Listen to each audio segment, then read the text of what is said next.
मुजम्मिल आपका आंसर दे दिया है मैंने प्यारे बच्चे, आप चाहे तो कर सकते हैं, बिल्कुल कर सकते हैं।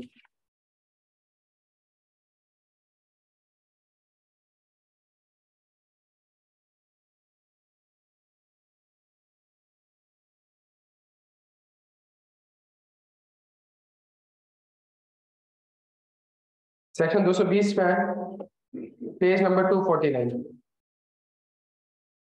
सब आगे मेरे प्यारे बच्चों, चलो अब जल्दी से रीड कर लेते सेक्शन को।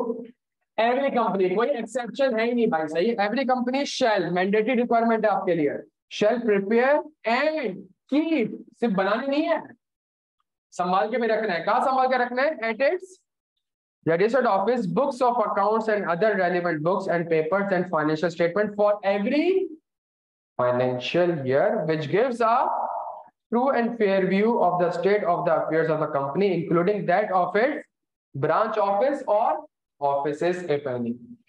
Provided that in the case of a company engaged in the production, processing, manufacturing, or mining activities, such particulars relating to utilization of material or labor or the other input or items of cost as may be specified shall also be maintained. Provided further that all or any books of the account aforesaid and the other relevant papers may be kept at such other place in such other place को उसमें कह दिया कि such other place Pakistan में होना लाजमी है। Pakistani records बाहर नहीं जा सकते। सही, पाकिस्तान में as the board may decide and where such a decision is taken, मतलब जहां बोर्ड मीटिंग में डिसीजन ले लिया गया है, the company shall within 7 days thereof file with the registrar a notice in writing giving the full address of that place। इसको समझने की कोशिश करेगा। जहां बोर्ड ने ये फैसला कर लिया, आप डॉक्यूमेंट भले 3 महीने बाद जमा करें, वो फर्क नहीं है। जहां बोर्ड ने ये फैसला कर लिया, उस फैसले के 7 दिन के अंदर रजिस्ट्रार को बता देंगे कि हमने फैसला किया है और हम अपने सारा डेटा यहाँ पे ट्रांसफर करने चाह रहे हैं। 2 महीने लगे, 3 महीने लगे, 4 महीने। Where a company has a branch office in Pakistan or outside Pakistan, it shall be deemed to have complied with the provision of subsection 1 if proper books of account relating to the transaction effected at the branch office are kept at that office and proper and लिखा है, मतलब वहां तो maintain रखना ही रखना है, लेकिन साथ साथ proper summarised return are sent periodically by the branch office to the company। हर दिन भेजने की जरूरत नहीं है। पीरियोडिक रिटर्न मंथली रिटर्न भी हो सकता है, हाफ ईयरली रिटर्न भी हो सकता है, एनुअल रिटर्न भी हो सकता है। एट इट्स रजिस्टर्ड ऑफिस और the other place referred in subsection, और subsection 1 में हमने पढ़ा other place could be any place within Pakistan. क्या यहाँ तक बात समझ आती है बच्चों? अच्छा, the books of account and the other books and papers maintained by the company within Pakistan shall be open to inspection at the registered office of the company or at such other place in Pakistan by any director during business hours, and in the case financial information if any maintained outside the country, copies of such financial information shall be maintained and produced for the inspection by any director।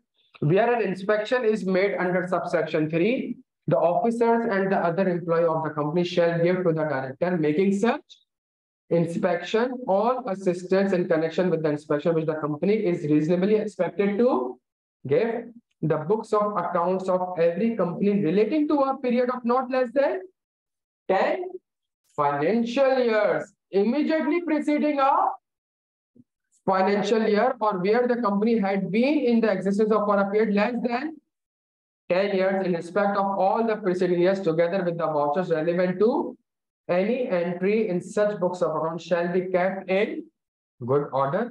If the company fails to comply any of the requirement of this section, every director including chief executive and chief financial officer of the company who has by his act or omission been cause of such default shall, और नीचे आपके पास क्या लिखी हुई है penalty के लिए? प्यारे बच्चों एक चीज याद रखिएगा, बुक्स ऑफ अकाउंट पे मेंबर्स का राइट नहीं है। मेंबर इंस्पेक्ट द, मैं एक अगर ये लिख दिया जाता तो मैं तो लिस्टेड कंपनी में जाता और मैं कहता निकालो भाई सेल्स का रजिस्टर, ये पकड़ो पैसा, और मुझे क्या दिखाओ? मुझे सेल्स का रजिस्टर दिखाओ, मुझे परचेज का रजिस्टर दिखाओ। सेल्स परचेज को माइनस करके तो मैंने वैसे ही ग्रॉस प्रॉफिट निकाल। आप समझ रहे इस चीज को, मुझे एसेट का रजिस्टर दिखाओ, मुझे लायबिलिटी का रजिस्टर नहीं, तो शेयर होल्डर का आपने क्या भेजना है, फाइनेंशियल स्टेटमेंट। तभी एफएस की रिक्वायरमेंट है कि हर साल आपने फाइनेंशियल, और अभी हम आगे जाके पढ़ेंगे, अभी इंशाल्लाह आज की क्लास में पढ़ लेंगे क्वार्टरली। मैं 1 साल तक वेट करता हूँ, 1 साल बाद आप बोलो कंपनी डूब गई, कंपनी लॉस है, कहते नहीं, सिर्फ 1 साल के फाइनेंशियल स्टेटमेंट नहीं होते, क्वार्टरली फाइनेंशियल स्टेटमेंट्स में होते हैं। यहाँ तक बात समझ आ रही है बच्चों? तो यहाँ पे इंस्पेक्शन पे डायरेक्टर का राइट है, मेंबर्स का राइट नहीं है। अच्छा जी,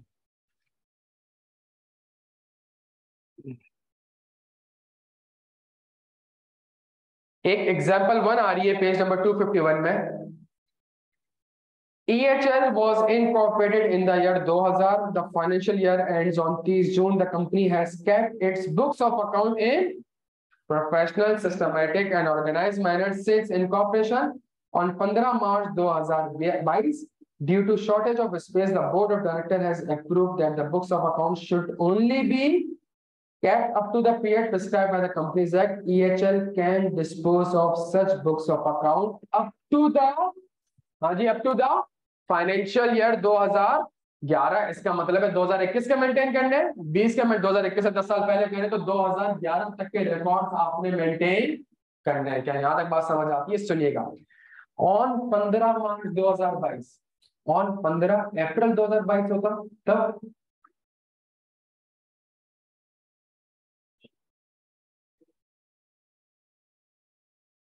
अगर 15 अप्रैल 2022 होता तब यही आंसर होता। अच्छा, 15 मई 2022 होता, यही आंसर होता। 15 जून 2022 होता, 15 जून 2022 होता,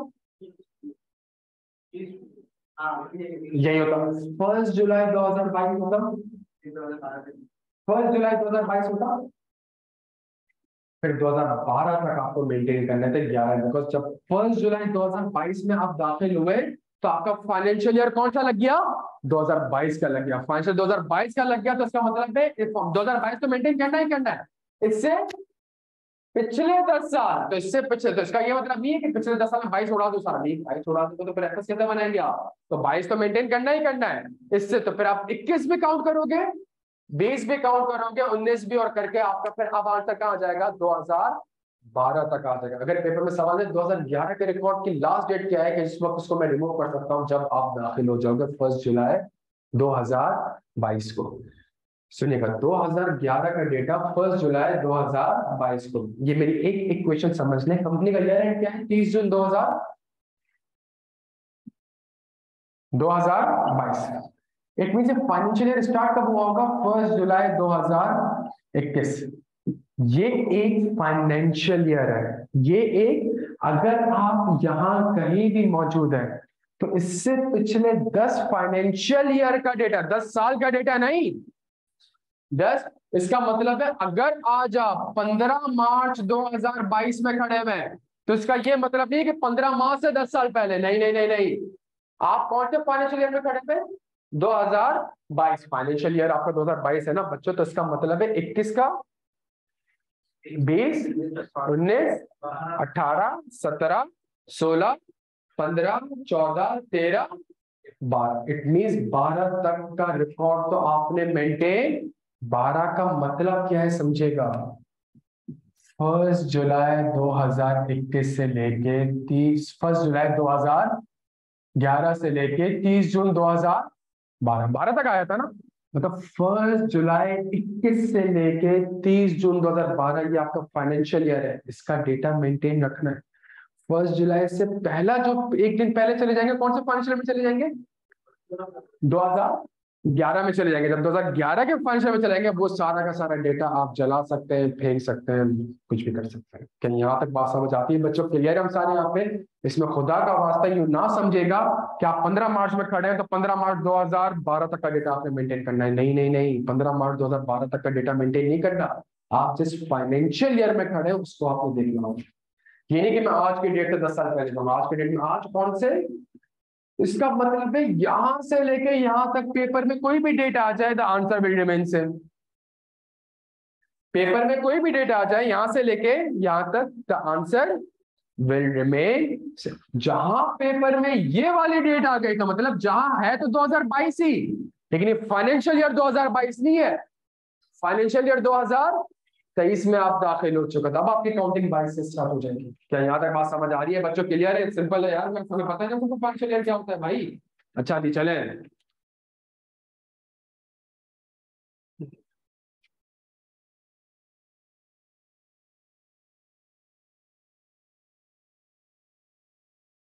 सेक्शन 223 पेज नंबर 252 फाइनेंशियल